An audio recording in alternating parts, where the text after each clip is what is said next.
Hey guys, welcome back. So tonight, dim the lights, fluff your pillows, and maybe light a candle that definitely doesn't smell like what we're about to describe. Because we're going to drift into one of those weird, under-discussed corners of history.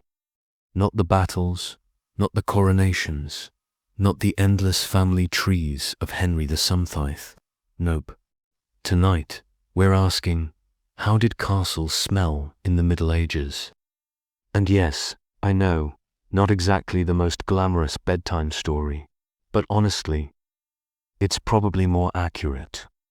Everyone loves to imagine castles as these shining fairy tale palaces. Stone towers, fluttering banners, a harp in the background.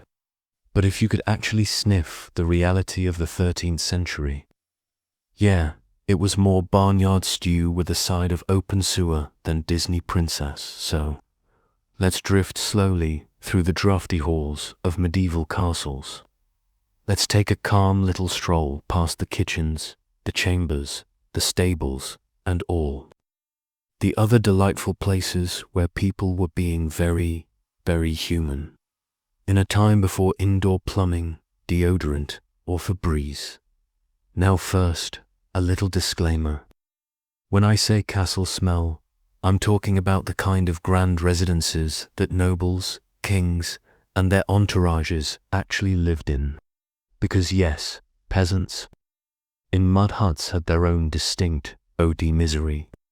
But tonight, we're sticking to the stone fortresses of the powerful, which, spoiler alert, were not exactly lavender-scented paradises either. So, imagine yourself wandering into a medieval great hall.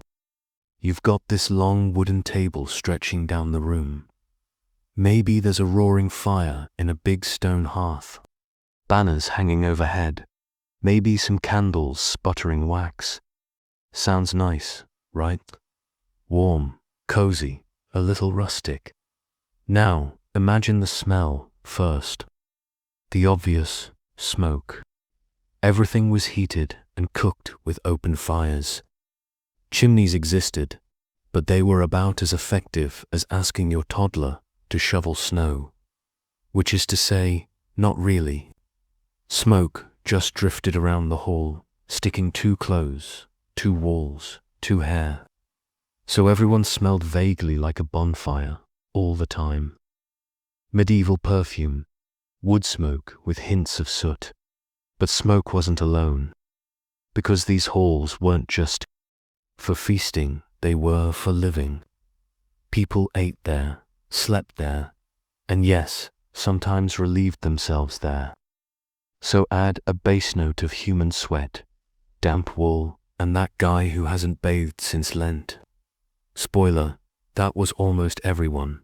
And while we're on bathing, yes, medieval people did wash, contrary to the stereotype. Bathhouses were common in towns, but in castles, where it took hours to heat enough water to fill a tub, full body baths were not exactly a daily ritual.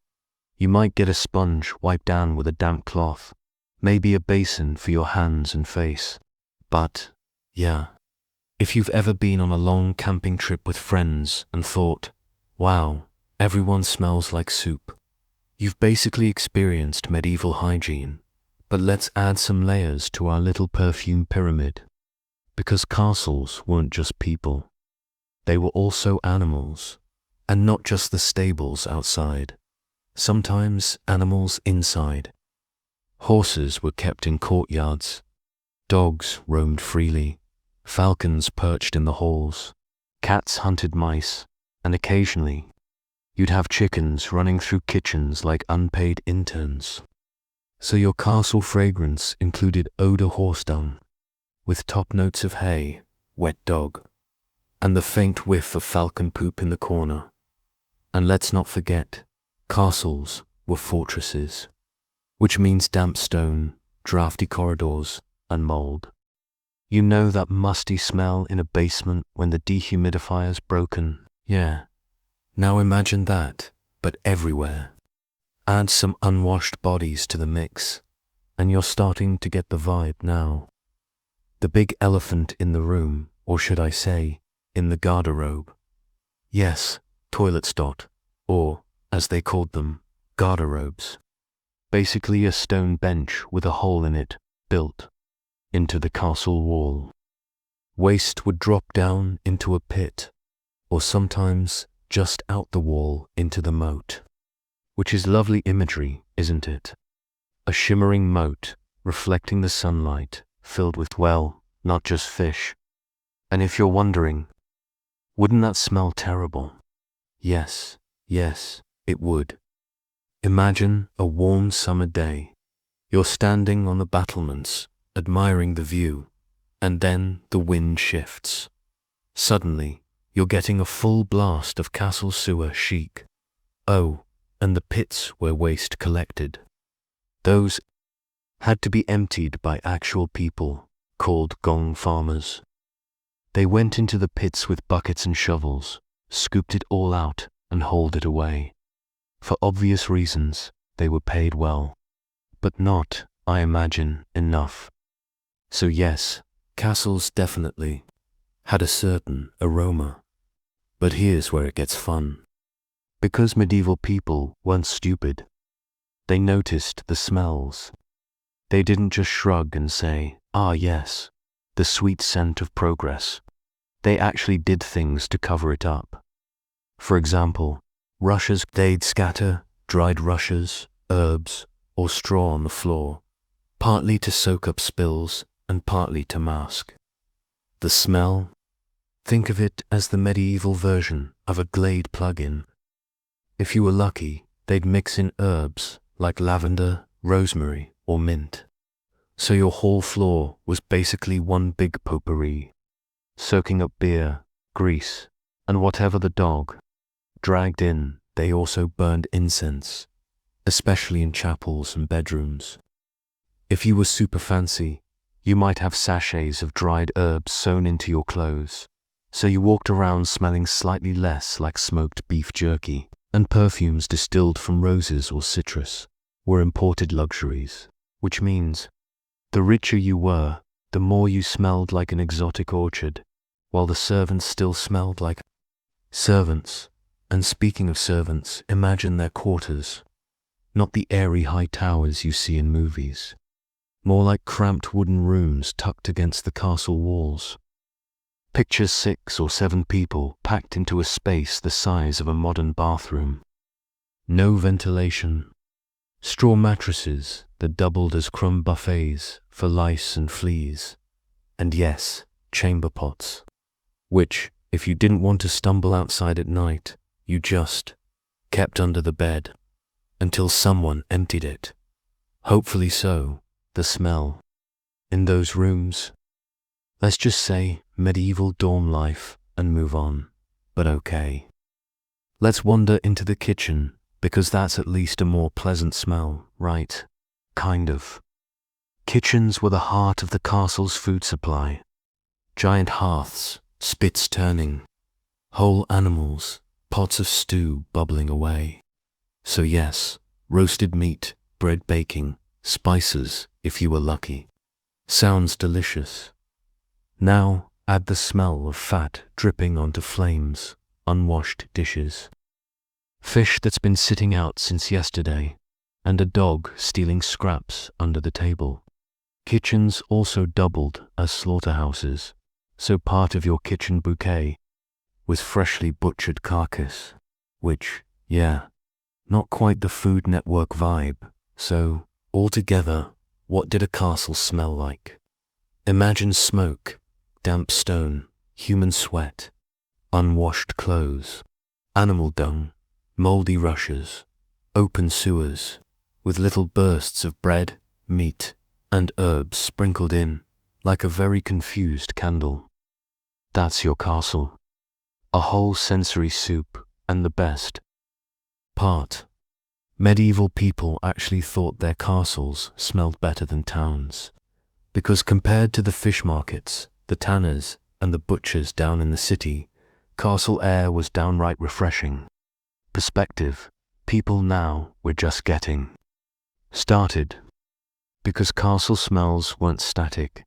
They changed with the seasons, the festivals, the number of guests, and whether or not the king decided to bring half his court along for a 6-month stay. So in part 2, we'll drift further into feasts, festivals, and the joys of having 300 people packed into a drafty hall with only 3 toilets. But for now, let's just sit with this mental image. You're lying in bed in your medieval castle. The rushes on the floor smell faintly of lavender. The fire is crackling. Outside, the moat is well aromatic. You pull your wool blanket closer, close your eyes, and drift off to the soft hum of history. So, we left off lying in our medieval bedroll, inhaling a questionable mix of lavender rushes, wood smoke, and moat eau de toilette. Cozy, right? But don't drift off just yet, because the smell of a castle wasn't just some background static. Oh no, it was seasonal. It was situational. And nothing cranked up the aroma quite like a feast, or when your royal in-laws decided to pop by with 200 knights, 40 hounds, and, I don't know, a random pet bear. Yes, bears were a thing. Because if you're a medieval noble, of course you're going to keep a bear. Why not double down on the chaos? Now, let's start with seasons. Because castles in winter smelled pretty different than castles in summer. In winter, things were smokier. Fires blazed day and night, filling the halls with haze. People were packed indoors more, which meant more sweat, more unwashed wool cloaks drying by the fire, and more dogs just existing. But at least the cold slowed down bacteria a little. Dead animals stayed fresher. Chamber pots froze before they could really get going, and fleas went into hibernation. So winter castles were gross, but in a sort of cold storage way. Summer though, whole different vibe. Picture this, it's July, the sun is blazing, and the castle walls are basically giant stone ovens. Everyone's sweating. The garderobes are heating up like microwaved leftovers. The moat, now low and sluggish, is basically a swamp with delusions of grandeur. You've got flies buzzing, meat spoiling, rushes on the floor turning into compost piles, and mold just living its best life in the damp corners. It's aromatic, and here's the kicker. Nobles actually thought moats were good for hygiene. Like, look at us, separating ourselves from the filthy town air. Meanwhile, they were literally surrounding themselves with their own sewage soup. Peak medieval logic. Now let's glide into feasts. You've probably seen those medieval banquet scenes in movies. Long tables piled high with roasted pigs, goblets of wine, people laughing and gnawing on drumsticks. Looks fun, right? Well, yes and no, because for every glorious roasted swan stuffed with herbs, there was also the smell of overcooked cabbage, spilled ale soaking into the rushes, and half a goat carcass being manhandled by 3 drunk knights, who thought they were hilarious. Feasts were smelly, and don't forget the candles. Candles back then weren't soy, they weren't beeswax unless you were super fancy. Most were made from tallow, that's animal fat. And surprise, burning animal fat doesn't exactly smell like vanilla latte. It smells like, well, like burning animal fat. So your feast hall was this heady mix of smoke, grease, sweat, and Sir Geoffrey's ale breath. Delicious now. The food itself wasn't always helping. Medieval kitchens had a habit of mixing meat and sweet, so you might get a dish of chicken simmered in sugar and cinnamon. Interesting, sure, but after a few hours of sitting on a table, it probably smelled like the Yankee Candle no one asked for, cinnamon poultry, and after the feast, clean up. which meant tossing bones and scraps on the floor, letting dogs and servants deal with them. So by the next morning, the hall smelled like stale beer, greasy rushes, and regret. Basically like a frat house, but with more chainmail. Now let's talk overcrowding, because nothing intensified the castle aroma like visitors. Remember, castles weren't private Airbnbs. They were centers of administration, justice, military defense, and hospitality, which meant at any given time, you could have hundreds of extra people crashing there. When the king visited, forget it. The entire household, courtiers, scribes, soldiers, cooks, falconers, random hangers-on, descended like a medieval flash mob. And they didn't bring tents. They bunked inside, in every available room, hall, and corridor. People slept on floors, on benches, sometimes in the stables. So the castle became a giant human terrarium, full of sweat, food scraps, and damp linen. And because humans are humans, overcrowding meant smells, feet, breath, wet wool, dogs fighting over bones, chamber pots filling up twice as fast, and the kitchens pumping out triple the food, which meant triple the grease. Smoke, and oh look, the fish went bad, but we're serving it anyway, because no one's going to argue with the king. You know how when your relatives visit for Christmas, and suddenly the bathroom situation becomes dire.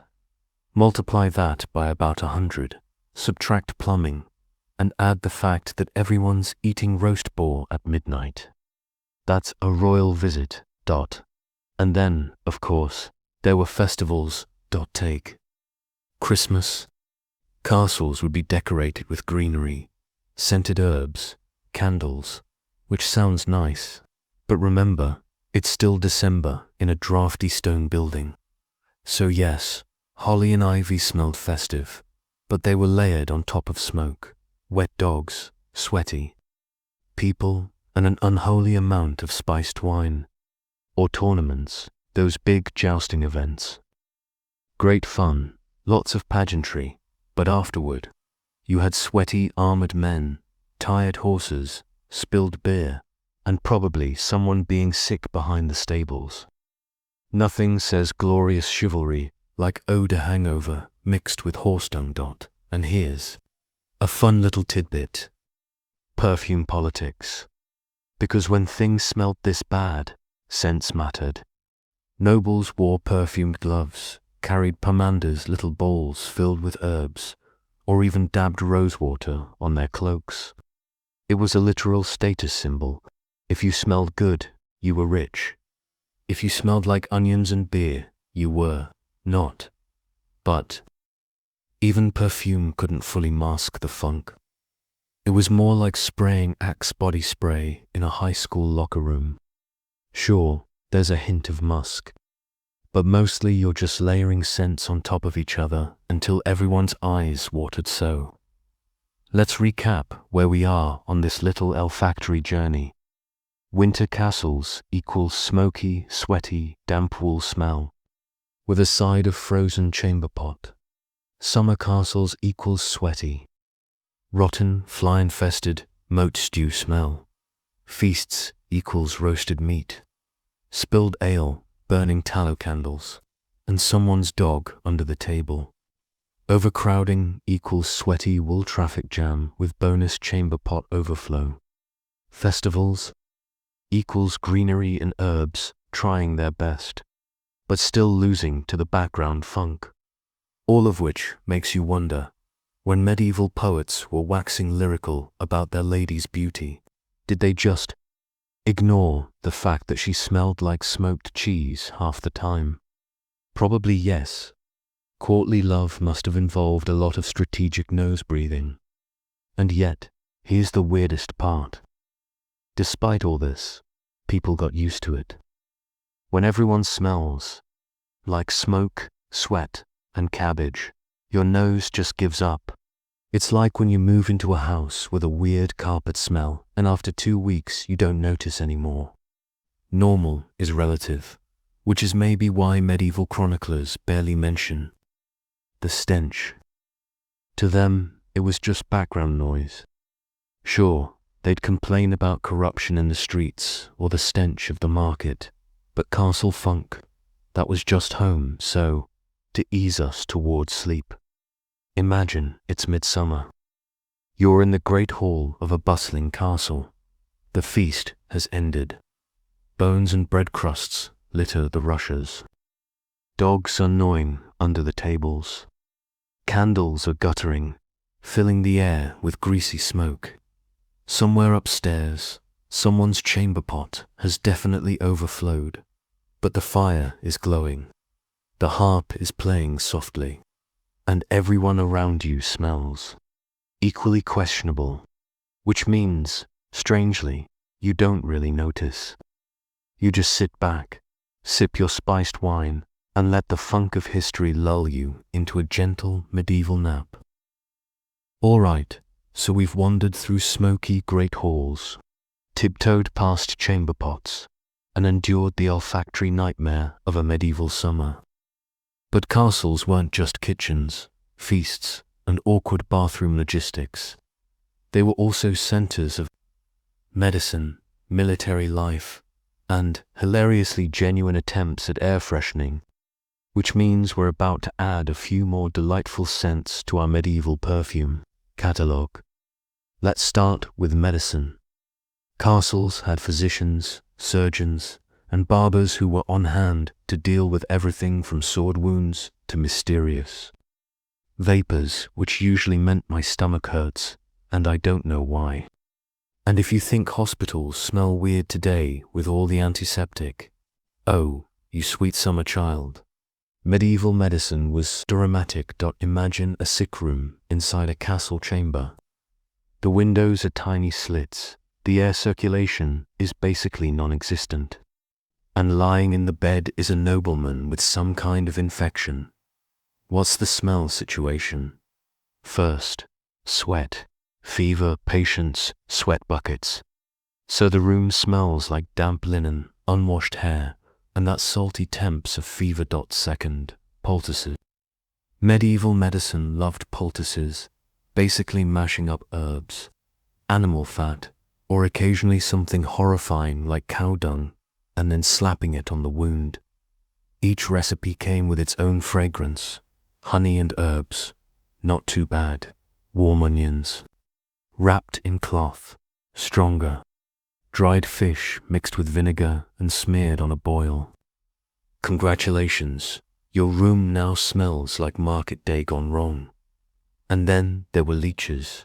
Because of course, if you were lucky, the physician just plopped some leeches on you and left them to do their thing. The smell of leeches isn't particularly offensive, but the aftermath, a faintly metallic, bloody temps that mixed beautifully with damp straw mattresses. Sleep tight, oh, and surgery. Yes, sometimes that happened inside castles, with no anesthesia and a lot of cauterizing, which means, yes, occasionally a castle room smelled like burning flesh. Add that to your mental fragrance pyramid. Top notes: rosemary, middle notes, damp sweat, base notes. Some guy just got his legs sawed off in the corner. Now, let's glide outside because castles were military centers, and that means battle funk. Picture this. Your castle has just survived a siege. Congratulations. Now welcome to the smell. You've got smoke from catapults, the stench of rotting food supplies, and not to sugarcoat it, the faint aroma of bodies lying outside the walls, because medieval warfare did not include prompt sanitation. Even without a siege, castles constantly hosted soldiers who marched for days, wore the same wool and leather, and probably hadn't washed since the last crusade. Their gear smelled like sweat, horse, and rusting metal. Add that to the crowded barracks inside the walls, and you've basically got a locker room with CHAINMAIL. And if you're wondering about armor, yes, that had its own smell. Polished armor looks great, but under the padding, soldiers wore quilted gambesons, which soaked up sweat like a sponge. A gambeson, after a summer campaign, was legendary.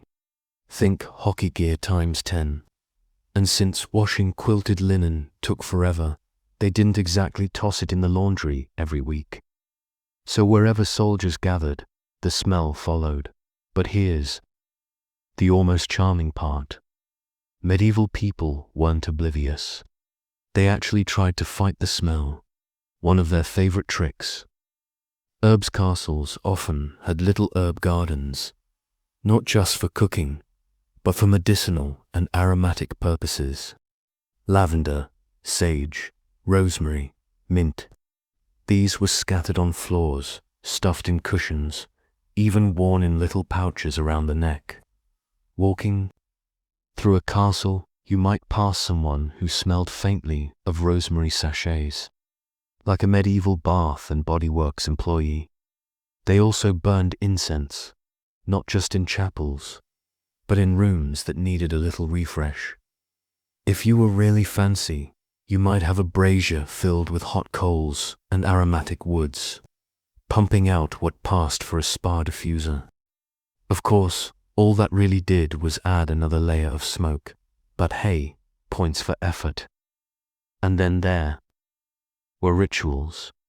Medieval medicine believed in bad air, miasma, as the cause of disease, which meant doctors sometimes recommended waving around aromatic herbs, ringing bells, or carrying pomanders filled with spices to ward off illness. Did it work? Not really. But at least you smelled like cloves while dying of dysentery. Another fun deodorizing method. Perfumed waters. Distilling rose water and citrus water was a thing, especially by the later Middle Ages. Nobles would splash it on their clothes, wash their hands in it before meals, or even spray it around their rooms. Which honestly, not a terrible idea. Rose water is pleasant. Citrus is refreshing. Unfortunately, it was expensive, so while the Duke smelled like lemons, his servants still smelled like boiled cabbage. And here's a weird one: vinegar. People used vinegar for cleaning, for medicine, and even as a crude disinfectant, which means parts of castles occasionally smelled like you'd just walked into a pickle jar. Picture a sick room with vinegar-soaked cloths hanging from the rafters.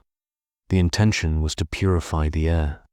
The result was, well, pungent. Now, since we're on the subject of smell control, let's wander back to the garde-robes. Because yes, castles actually had some clever hacks. Some garde-robes were built over running water, so waste just washed away. Others had chutes angled into cesspits that servants cleaned out regularly, and some even had herbs scattered inside to mask the smell. Imagine climbing into a toilet alcove and finding sprigs of mint stuck in the corners. Like, ah yes, nothing says luxury like minty sewage. But no matter how clever the design, a castle with a few hundred people inside was never going to smell fresh. The garde-robes were better than nothing, but they were still medieval porta potties, and you can only do so much with that. Now let's take a little mental walk through a day in a medically active castle. Morning, you wake up to the smell of damp, rushes and wood. You head down to the hall, where breakfast is basically bread and ale.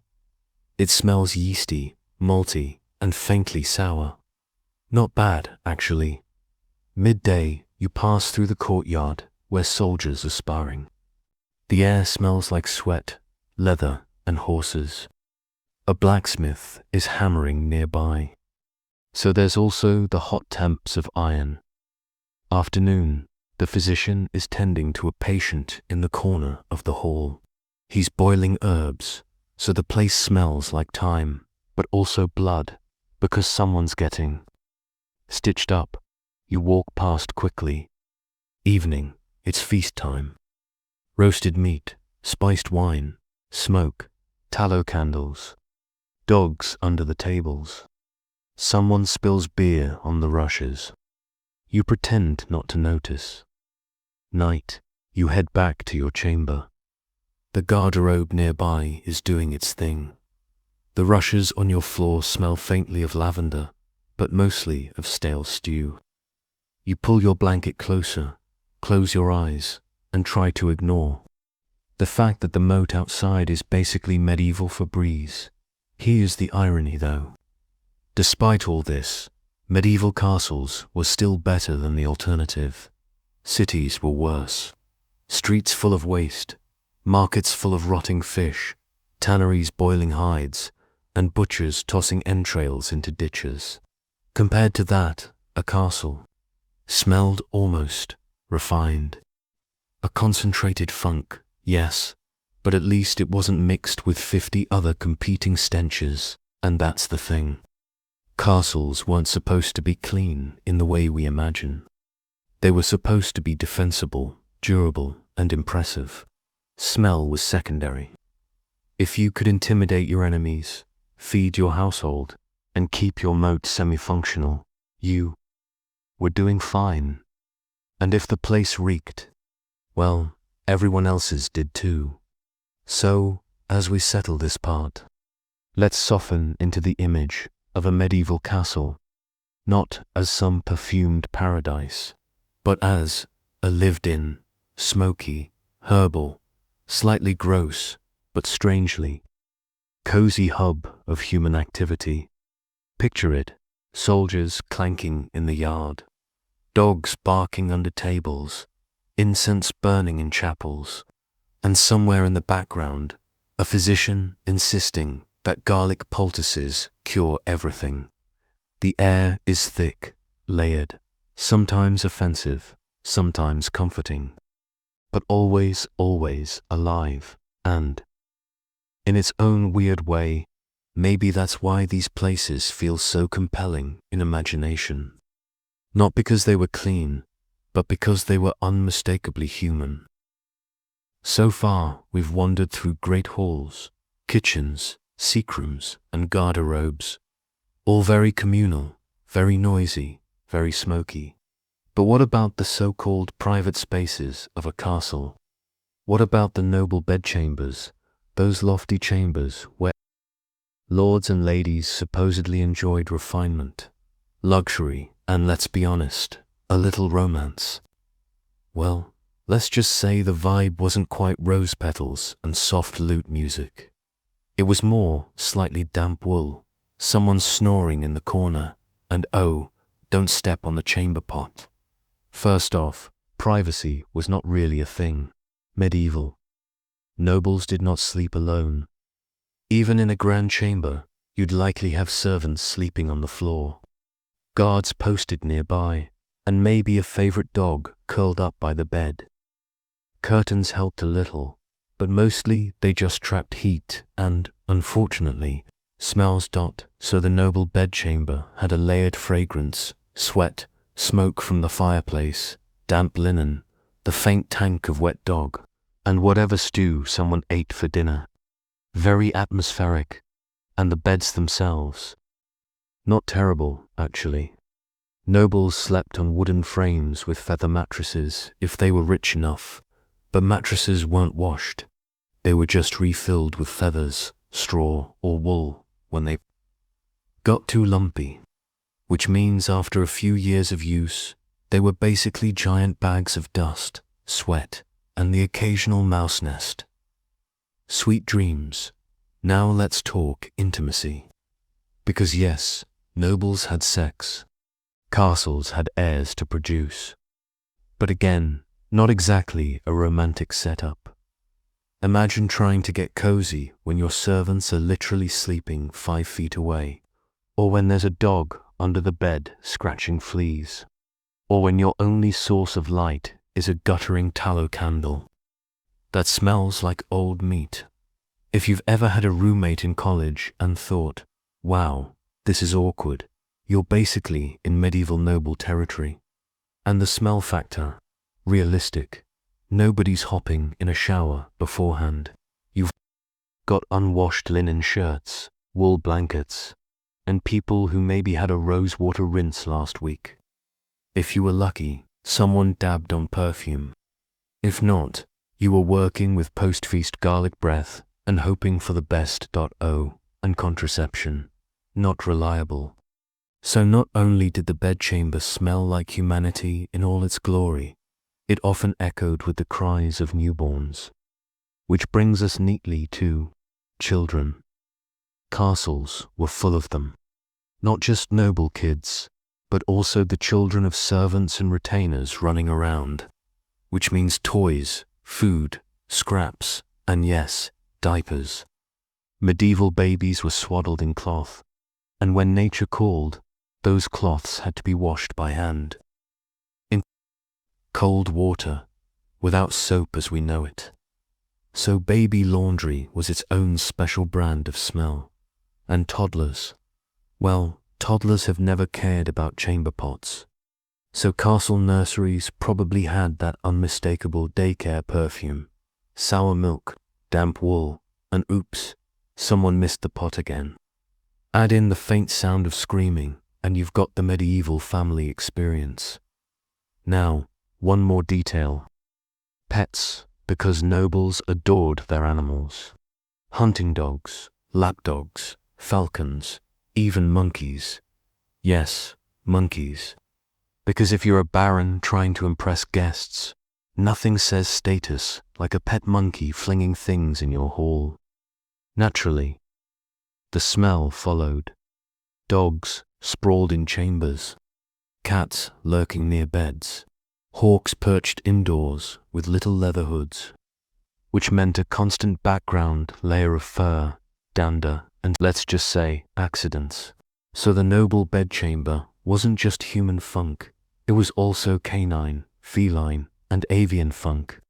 Medieval eau de toilette was basically a zoo exhibit, but despite all this, nobles did their best to elevate the atmosphere.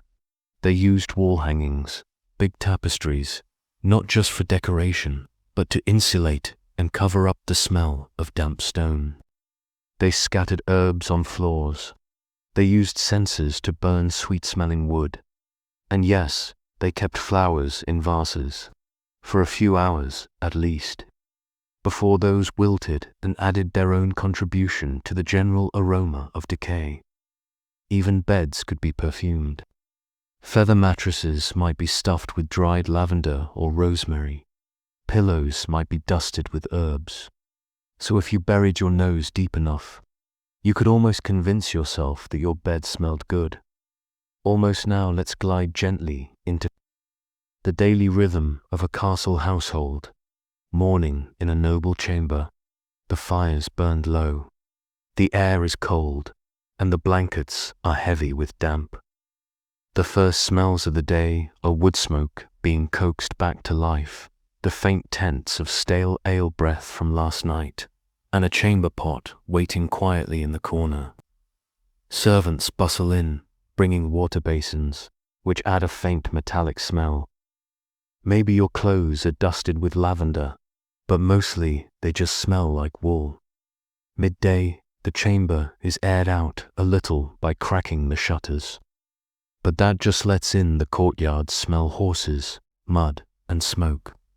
The lady of the castle might sit at her embroidery, faintly scented with rose oil, while the dog snores at her feet, smelling like damp fur. Evening.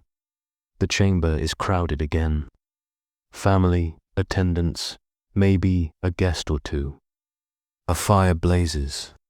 The air smells of roasted meat carried in from the kitchens, sweet wine, and the dampness of stone sweating under candle heat. People talk quietly. Someone spills a cup of ale. The rushers, underfoot soak it up with a sigh. Night curtains drawn, candles out, servants curled on pallets nearby. The room is hot, stuffy, and full of muffled breathing. You lie there under your blanket, listening to the crackle of the fire, the occasional snore, and the faint smell of smoke and sweat. And if you think too hard about the mattress contents, you'll never sleep again. And here's a fun, slightly depressing point. Clothes, noble clothes, were made of wool, linen, sometimes silk, all of which absorbed odors beautifully. Without modern washing, most garments were just brushed down, maybe rinsed, maybe sprinkled with herbs. So clothes held on to every feast, every candle, every sweaty afternoon in the hall, which meant people walked around carrying their personal history of smells with them like invisible biographies. Imagine hugging someone at court and thinking, "Ah yes, Jeffrey smells faintly of venison stew and mildew." That was daily life, so let's put all this together. Noble bedchambers smelled like smoke and damp stone, wool and unwashed linen, dogs, cats, hawks, and the occasional monkey, babies, toddlers, and their endless laundry, chamber pots lurking politely in corners, herbs and perfumes trying desperately to help. It was cozy, yes. Richly decorated, yes. But fragrant in ways modern noses would politely describe as complex. And yet, it was still home, because medieval life wasn't about sterility or freshness. It was about warmth, continuity, and routine. You got used to the smells, just like you got used to the drafty walls or the fact that the roof occasionally leaked. Comfort was relative, and for nobles, being surrounded by family, attendants, and animals in a warm chamber was actually reassuring. The smell wasn't separate from life. It was life. So as we close part 4, imagine yourself in one of these chambers. The fires burning, tapestries sway gently in the draft, and the scent is, let's say, earthy. You curl under your blanket, a dog snores nearby, and outside, the moat bubbles quietly in the moonlight. Not glamorous, not fresh, but deeply human and strangely comforting. So far, we've sniffed our way through feasts, bedchambers, garderobes, and nurseries, which, admittedly, is not the most relaxing tour, though I suppose it does make you grateful for modern plumbing. But what if you weren't born into this life? What if you were a guest, someone traveling from far away, invited to stay in a castle for a night or two? What did it smell like to outsiders? Because here's the thing, the locals got used to it, just like you don't notice your own house's smell until you leave for a week and come back thinking, wow, is that us? Medieval people were noseblind to their own funk, but visitors, they noticed. Let's start with foreign ambassadors. Medieval. Courts loved hosting envoys. It was a big deal, lavish feasts, pageantry, showing off your tapestries, pretending you weren't in debt. But hidden beneath the layers of ceremony was the unavoidable fact that your castle smelled like a wet sheep farm. Some visitors actually wrote about it. A few Arabic travelers to Europe in the Middle Ages complained about the stink of northern courts, especially compared to the perfumed palaces of the Islamic world. Imagine growing up in Cordoba, where gardens were irrigated, fountains burbled, and rosewater was everywhere. Then arriving in a French castle where the air is 70% mutton grease and chimney smoke. Bit of a shock.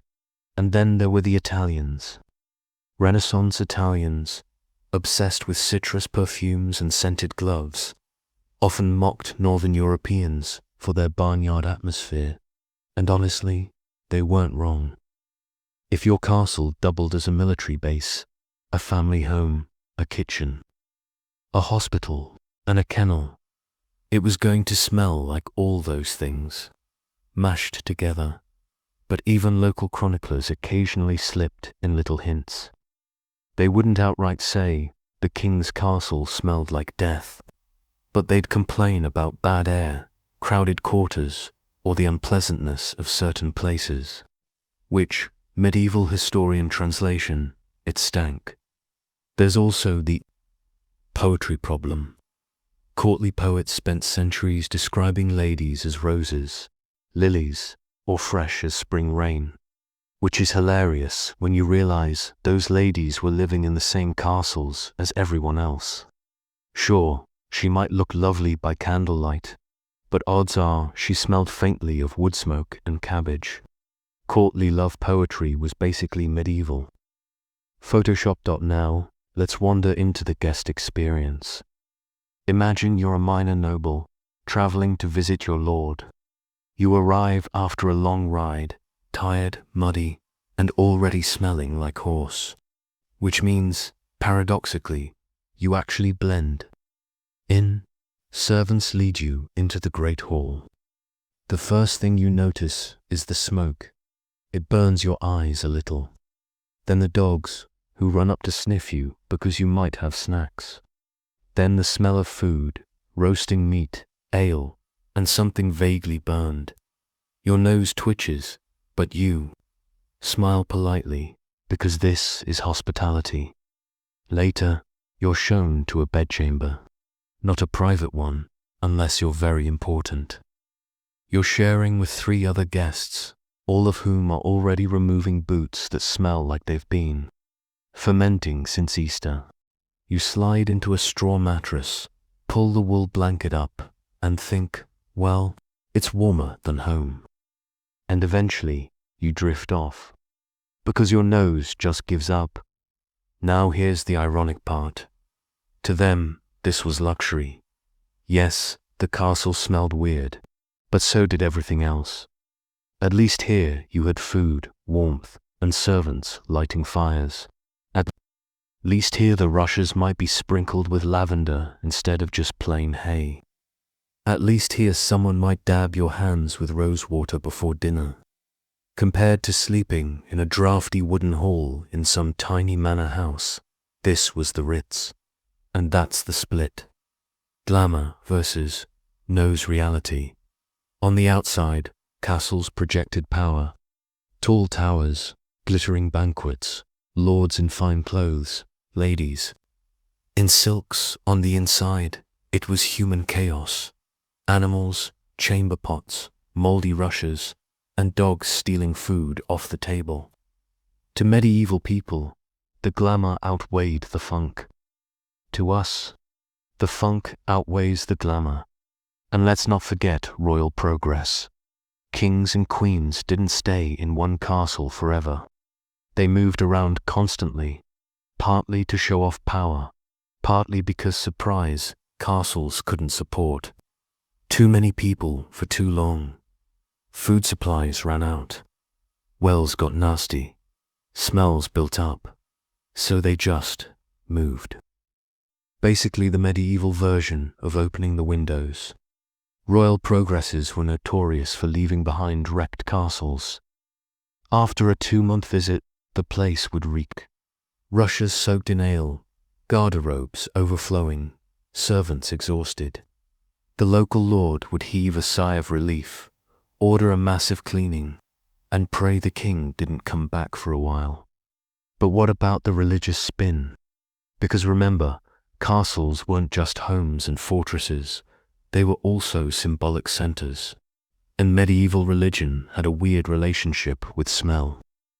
Sweet smells were associated with holiness, think incense in churches, saints, bodies, supposedly smelling like flowers, while foul smells were linked to sin, disease, and the devil, which meant castles had a constant low-level anxiety about bad air.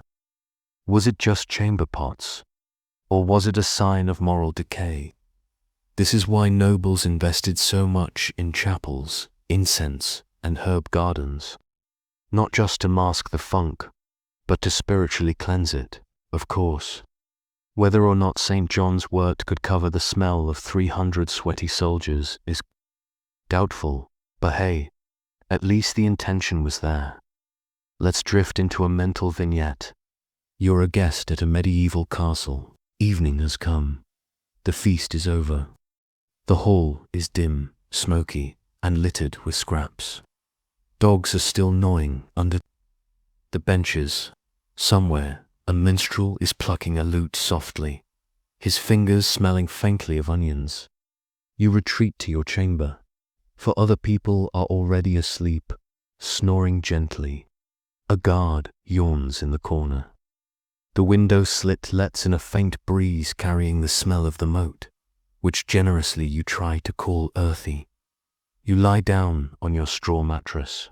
Your cloak smells of horse, your hair smells of smoke, and the blanket smells of everyone who used it before you. But you close your eyes anyway, because you're tired, and in the end, smell is relative. The glamour is in the ritual, the company, the idea of castle life. The reality is, well, it's complicated. So what did castles smell like to visitors? Smoky compared to southern palaces, barnyard compared to perfumed, courts overcrowded compared to smaller homes, but luxurious compared to peasant huts. It was both shocking and impressive, both glamorous and gross, which, honestly, is the perfect summary of medieval nobility in general. So, as we close part 5, imagine yourself drifting between those two perceptions. To us, the castle smells like sweat, mold, and sewage. To them, it smelled like power, wealth, and survival, both true, both layered, both lingering like the faintest whiff of tallow candles in the night air.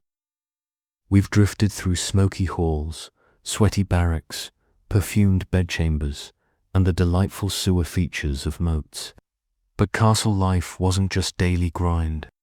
Sometimes it pulled out all the stops for a wedding, a coronation, a royal birth, or a funeral. These were moments of pomp, ritual, and spectacle, and, unsurprisingly, they had their own distinct aromas. Spoiler, still not roses. Let's start with the wedding. Ah yes, the great medieval wedding. Poets waxed lyrical about knights, ladies, and eternal love. In reality, it was mostly about political alliances and making sure your cousin's cousin didn't invade your sheep pasture. But it was still a party.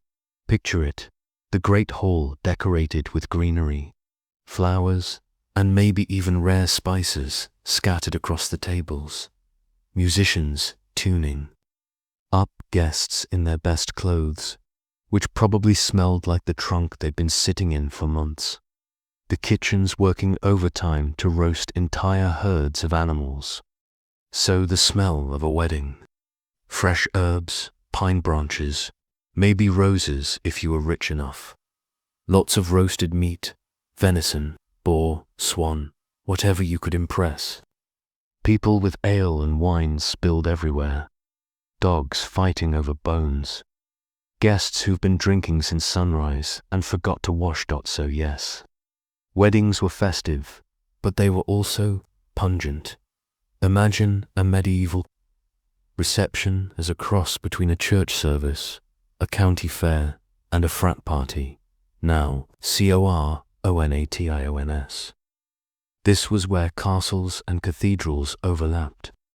Coronations were drenched in ritual incense, holy oils, the faint metallic tang of golden crowns being polished to a blinding shine. Incense was the big player here. Churches and chapels inside castles were filled with thick clouds of it, partly to mask the smell of people packed together, partly because it was considered holy.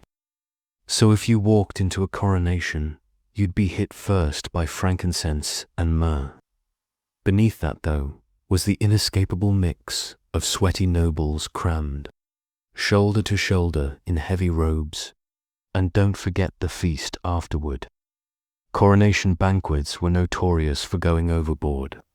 Dozens of courses, exotic spices, peacocks served with feathers, reattached for decoration. So the hall would smell like cinnamon, ginger, cloves. Plus, the usual my cousin spilled beer. on the rushes again. In other words, coronations smelled like incense, sweat, and meat pies. Majesty has layers, and then we glide, slowly and inevitably, to funerals, because nothing emphasizes smell quite like death. Medieval funerals were solemn, yes, but also deeply practical. Bodies decomposed quickly, especially in summer, which meant funerals happened fast. And if they didn't, well, people noticed. Funeral processions were accompanied by incense, flowers, and candles, partly to honor the dead, partly to cover the smell. Tombs inside castles or chapels often had carved vents to release odors, which sounds elegant until you realize those odors were exactly what you think they were. So the smell of a noble funeral. Beeswax candles, heavy incense, wilted flowers. And the unmistakable undertone of time is ticking. Let's wrap this up. Poetic, isn't it? Now, let's pull back a little. Because all of these occasions, weddings, coronations, funerals, reveal something about medieval castles. The constant battle between glamour and reality. Every major event involved perfume. Incense, herbs, flowers, all the things meant to signal holiness, power, and wealth. And yet, beneath those layers, the everyday funk always crept in. Guests tracked in mud. Animals roamed underfoot. Fires smoked. Chamber pots overflowed. Almost endearing, really. Medieval nobles were trying so hard to create majesty, to project divine order, to perfume over the chaos. And on some level, it worked. People were dazzled by the rituals, impressed by the spices, moved by the incense. But the nose always knew. The truth, castles were just big, drafty, lived in spaces where humans did very human things. Now let's float into a dreamy panorama. Imagine standing in a great hall after a wedding feast. The music has quieted. Candles gutter low. The air is heavy with smoke, herbs, spilled ale, and roasted meat. Somewhere in the corner, a guest has fallen asleep on a bench, snoring softly. Dogs curl under the table. The floor rushes are damp, but they smell faintly of rosemary. Or picture a coronation chapel.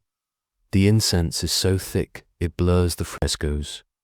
Nobles shift in their seats, robes rustling, the air hot and stifling. A crown gleams in the torchlight, and everyone pretends not to notice that someone fainted from the smell, or a funeral. Quiet chanting, beeswax candles dripping. A coffin surrounded by flowers already wilting. A scent both sweet and sharp, heavy but fragile. These are the scents of medieval castles on their grandest days. Not clean, not sterile, but layered. Symbolic, memorable, and as we drift toward the end of this sleepy tour, it's worth asking, why does the smell of castles still fascinate us? Maybe it's because it cuts through the fantasy. Castles looked majestic, but they smelled human. They remind us that history wasn't just banners and battles, but sweat, smoke, and chamber pots. The funk makes it real, and maybe it's also oddly comforting. Because for all our modern obsession with sanitizers, perfumes, and fresh linen candles, the truth is, we're still human. We still sweat, we still burn food, we still have pets, making contributions to the household air. The medieval castle is just that, magnified. A reminder that life is always messy, always smelly, but still worth celebrating. So tonight, as you settle into bed, imagine the faint smell of wood, a trace of herbs, maybe even the ghost of a medieval feast, drifting faintly on the air. It's not clean, not perfect, but it's history, and it lulls you slowly, gently, into sleep. Because castles may have smelled terrible, but their memory, that's strangely soothing. So, we've made it through feasts, garderobes, coronations, and funerals, which is, honestly, a pretty thorough tour of the medieval olfactory landscape. But the story doesn't really end in the Middle Ages. Castles didn't just vanish when the Renaissance showed up with citrus perfumes and indoor plumbing. They lingered. Some became palaces, some became ruins, and all of them became objects of fascination, which means their smells didn't disappear, they just changed. Let's start with ruins. If you've ever visited a castle ruin today, you know the smell. Cool stone, damp earth, moss, maybe a faint whiff of tourist sunscreen. It's atmospheric, it's moody, and it's about as close to a medieval vibe as you're likely to get without also being trampled by a goat in the Great Hall. But here's the thing. Those ruins don't smell like they did when people lived in them. They smell clean, romantic, almost serene. Which is hilarious when you remember that in their prime, those walls were holding in centuries of sweat, smoke, and sewage. It's like wandering into an abandoned gym and thinking, ah yes, so peaceful. Well, it wasn't when everyone was actually working out. Modern ruins are sanitized by time. The smells of life are gone. The only scents left are rain, stone, and maybe the faint trace of lichen baking in the sun, which is beautiful, but also completely misleading. Now, let's talk about Romanticism. Because by the 18th and 19th centuries, people became obsessed with castles.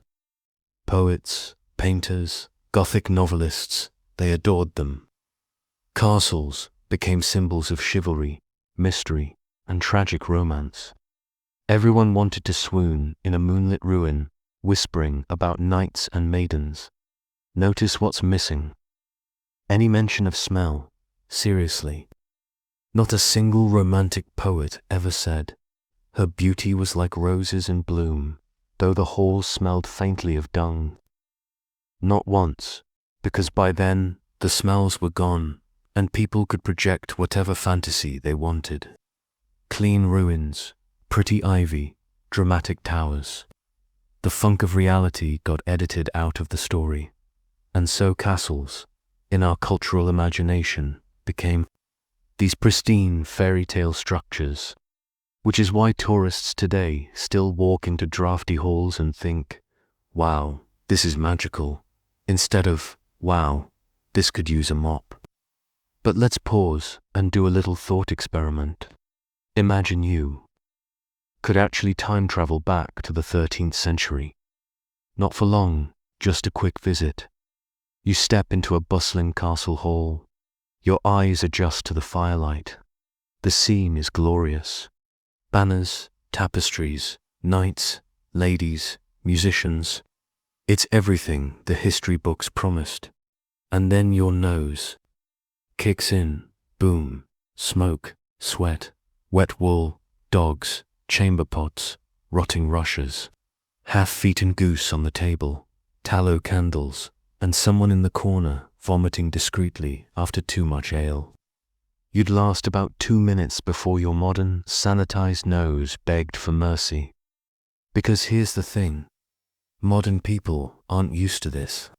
We live in a world of soaps, detergents, and lemon-scented cleaning sprays. Our noses are trained. For neutral, medieval noses were trained for layered funk. What they considered normal would send us running for a bottle of Fevries. This raises a fun little paradox. Would we even enjoy medieval castle life if we could time travel? Probably not. We'd be gagging while everyone else was just chilling. For them, the smell was life. For us, it's unbearable. Which makes you wonder how much of history is lost, not in words or ruins, but in senses. We can read the chronicles, admire the tapestries, walk the ruins, but we can't smell what they smelled. And that missing piece changes everything. History without smell is like a feast without seasoning. You can still eat it, but you're missing half the flavor. And here's the funny twist. Medieval people sometimes thought we smelled weird. Foreign travelers noted that different regions had their own distinct odors. Some thought the French reeked of garlic. Others thought the English smelled like beer. Germans got accused of smelling like cabbage, which is honestly fair. But the point is, smelly was always relative. Someone always thought someone else was worse. So if you did stroll back in time with your 21st century deodorant and freshly laundered t-shirts, people would probably think you smelled bizarre.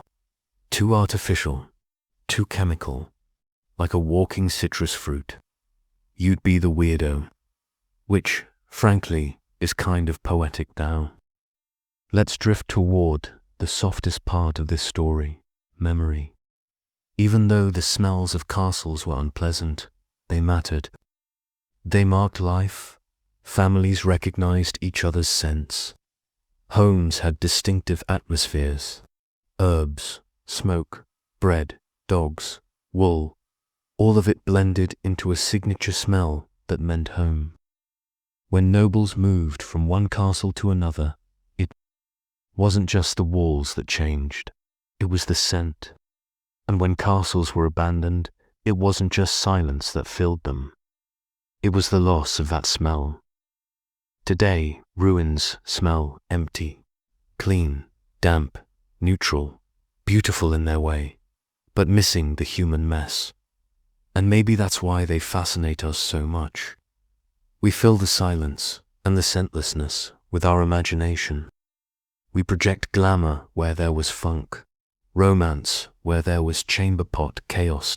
So, too close, let's take one final, slow walk through a castle.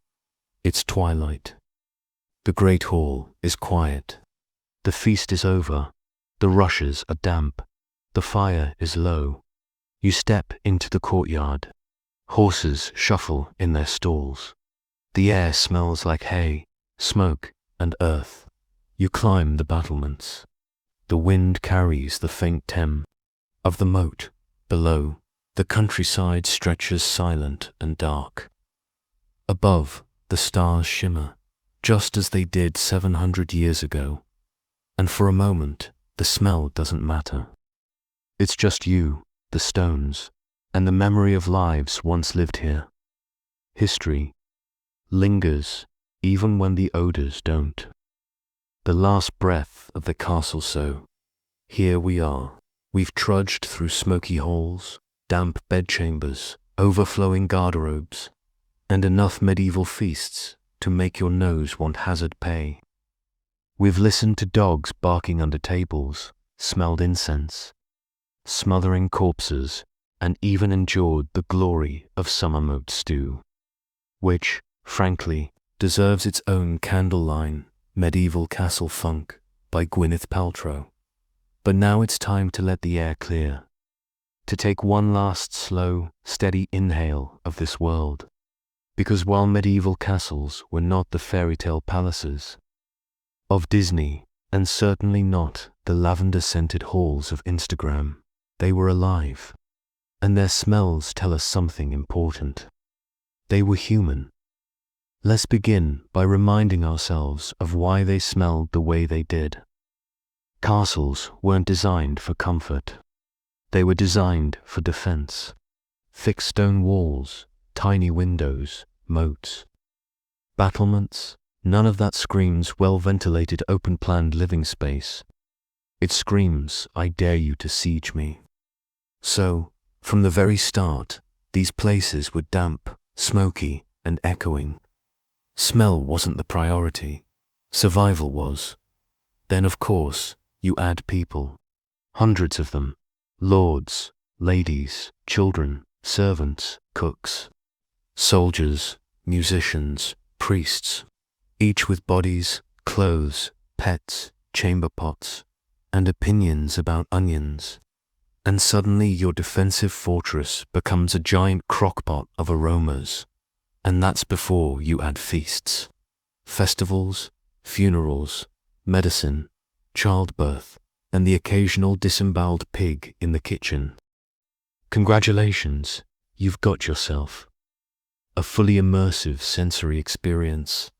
But here's the ironic twist. They thought this was normal to them.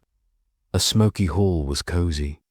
A garderobe over a moat was progress. Rushes on the floor were hygienic.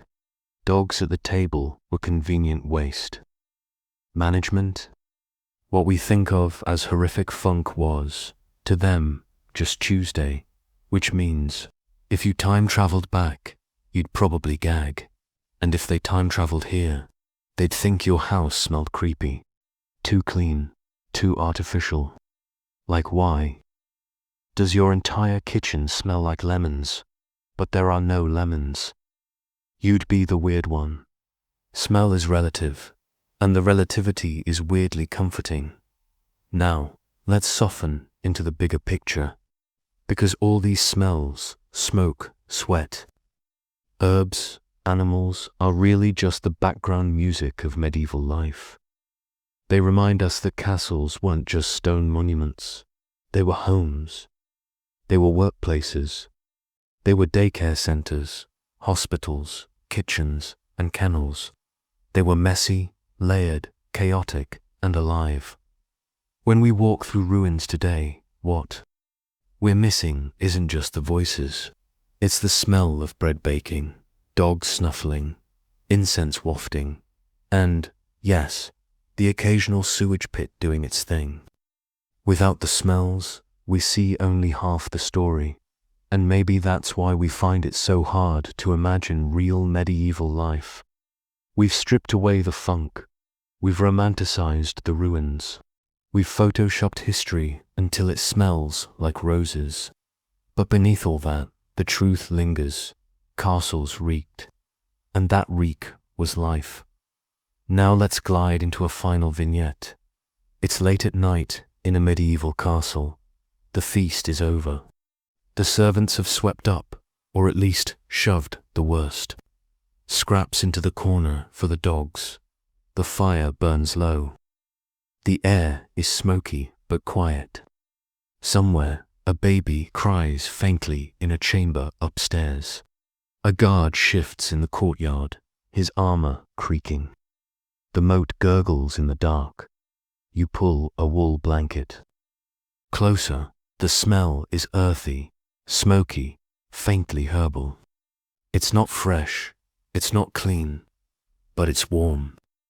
It's home, and as you drift asleep, you don't think about the garderobe, or the dog, or the mold in the corners. You think about the firelight, the laughter of the feast, the comfort of routine. Because even in the funk, there's familiarity. And in familiarity, there's peace. And that, in the end, is the lesson. Castles didn't smell good, but they smelled human. And that humanity is what connects us across centuries. The kings, the peasants, the dogs, the babies, the soldiers, all layered into one complicated olfactory symphony. Not pleasant, but real. So tonight, as you lie in your very clean bed with your lavender detergent and your fancy scented candle, imagine the opposite. Imagine the wood smoke. Imagine the damp rushes. Imagine the faint scent of rosemary trying and failing to fight the smell of ale-soaked dogs. Imagine a world where life was funkier, but also simpler. And then let it lull you, because history is messy.